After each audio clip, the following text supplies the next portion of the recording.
I built this me, brick by brick. And I'll be damned if I let you tear it down just because you don't like the way another talk. That right there, that's Ace on the podcast. And if you don't understand why that line was a subtle but major disrespect to Olandria, buckle up because I'm about to break it down. Here's the thing, Ace wasn't just throwing shade into the air. He knew Taylor was never physically attracted to Olandria, yet with the nudging of production and outside voices, he still pushed that connection forward. That alone set the stage for tension. But fast forward, Clark enters, Taylor moves on, Nic and Olandria begin building something real. Nic literally tells Ace, "I get the flutters. This is what I've wanted for weeks. Our relationship is growing strong." Notice the word relationship. Not just connection, not just vibe, relationship. And Ace's response in the villa? He claps back with, "That's what love is supposed to feel like." He co-signs it. He's happy for Nic, everything's cool. So tell me, how do we go from supporting their relationship in the villa to dropping silence and side-eye in a podcast interview? Because when Speedy asks him what he thinks of Nic Olandria, Ace doesn't even give words. He gives a long, awkward silence, and if you've been in this fandom long enough, you know silence is an answer. And here's where the contradiction gets messy. Somebody tell me how the fuck Ace would know if something's real or not if he ain't even never had a relationship. And honestly, let's talk about the reason he thinks that Nic Olandria is not real, because he ain't used to seeing a dark-skinned black woman be loved like this. Out loud, liked, whatever, wherever they're at, in whatever stage in their relationship, Nic and Olandria. That's the real tea. Without all the love bombing and all that extra stuff, they are taking their time. Y'all, we have really lost the plot. That is how relationships are supposed to be. Nic is just happy to be in the room with Olandria because she's surprised, and that's how it should be. That don't mean it's fake. It just means he's just happy to be in her presence. Ace says, "Well, last time Nic and I talked, he said there was physical attraction, but no romantic spark." Pause. That was weeks ago, inside the villa. Not after, not recent, yet he's using it on a podcast now to plant doubt about Nic and Olandria's relationship. That isn't just careless, that's calculated. And this is where people started asking, was Ace really being a friend, or was he protecting his own ego at Olandria's expense? Here's what makes this even wilder. Inside the villa, Ace was the guy telling Nic, "That's love. That's what it's supposed to feel like." He literally co-signed their relationship. But the second he's outside with a microphone in front of him, suddenly it's crickets, silence, and side-eye. So let's really ask this. What changed? Because Nic didn't change. He's still on lives, calling Ace, commenting under his posts, trying to keep the friendship alive. Olandria didn't change. She's still the same woman fighting through backlash just to be happy in her relationship. The only thing that changed? Ace. And instead of being direct, instead of calling Nic privately, or pulling Olandria aside, remember, they literally took photos together just days before that podcast. He waits until there's an audience. He waits until he can say just enough to make people doubt Nic Olandria without taking full responsibility for saying it. That's not just messy, that's dangerous. Because the second Ace said physical attraction but no spark, the floodgates opened. Suddenly, it wasn't just about him and Nic. It was about Olandria, again, being dragged into narratives that should have never been her burden to carry. And let's be real for a second. When was the last time reality TV fans gave the benefit of the doubt to a dark-skinned black woman in a public relationship?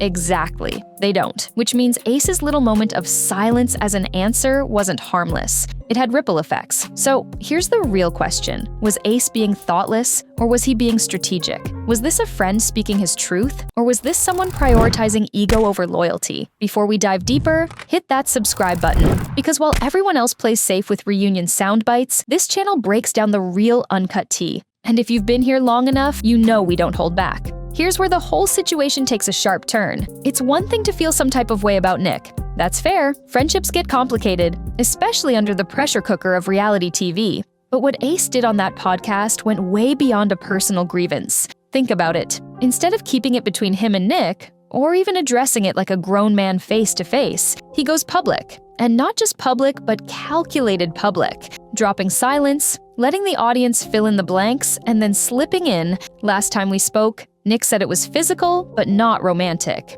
That's not an update. That's not truth-telling. That's planting a seed. And you know exactly what kind of seed that was. As soon as those words hit the internet, what happened? The PR allegations came roaring back. Suddenly, Olandria isn't just a woman in love. She's back to being a target. People saying she's just a storyline, people doubting her every move, people dragging her name through the mud like she hasn't already been through enough. And here's the kicker. Ace knew. He knew exactly how much Olandria had endured. He knew how heavy the backlash was on her side. He even said it himself. She went through a lot. So riddle me this. If you know your so-called dog has been carrying that weight, why would you make her carry it again? Why would you put her right back in the line of fire with your half answers and your loaded silences? This wasn't about Nic anymore. This was about Olandria being collateral damage in Ace's ego trip.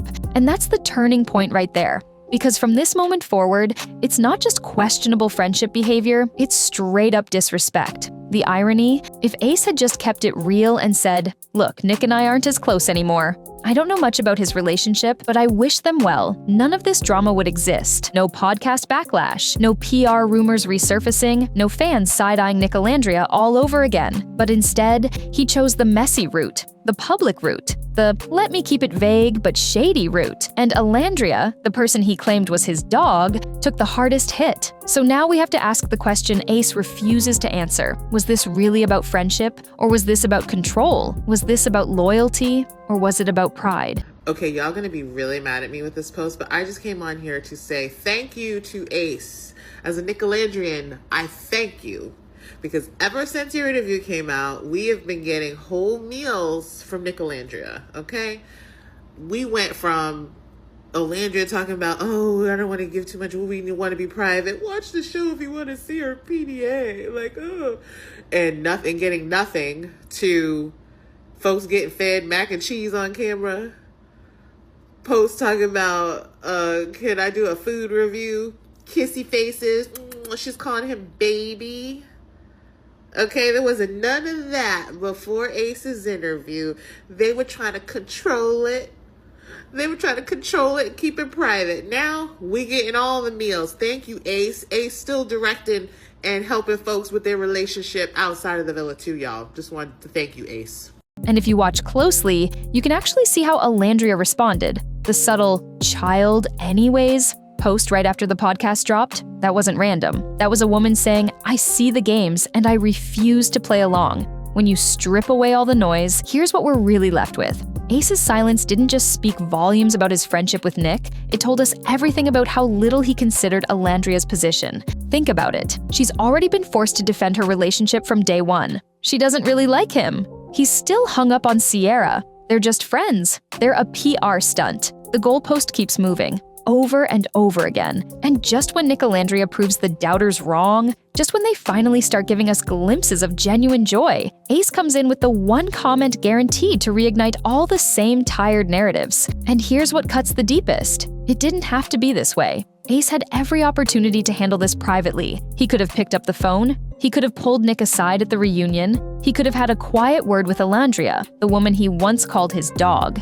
But instead, he chose the mic. He chose the podcast. He chose the version of the story that made him look mysterious while leaving her exposed. That's not loyalty. That's not love. That's ego dressed up as honesty. And if we're being real, it says more about Ace than it ever could about Nic Olandria. Because while he's out here dropping silences, Nic is openly showing love. Olandria is openly standing firm. Their relationship, whatever stage it's in, is still moving forward. And Ace is the one left spinning narratives instead of building connections. So, let me ask you this. When your actions cause more harm to your so-called friend than the haters ever could, are you still standing on principle, or are you just standing alone? If you're rocking with the truth and you want more deep dives that don't shy away from calling this stuff out, hit that subscribe button right now. Because while others give you reunion clips and sugar-coated sound bites, here we're exposing the real dynamics that shape these relationships. And trust me, the next part of this story is only going to get messier.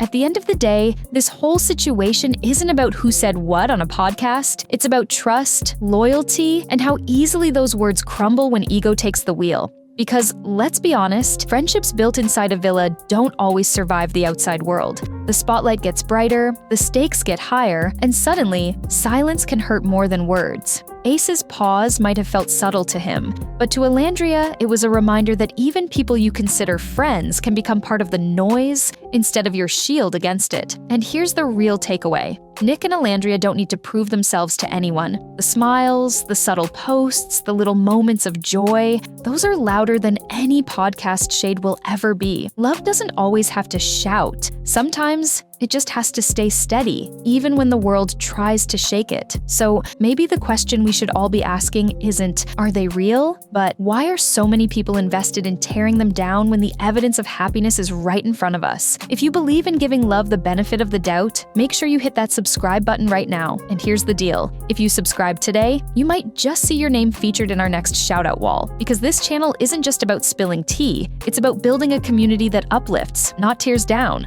Love is messy, friendships are complicated, but respect should be simple. Seeing your names pop up reminds me I'm not doing this alone. You guys are the heartbeat of this channel. Subscribing isn't just a click, it's joining a group of people who care, laugh, and grow together.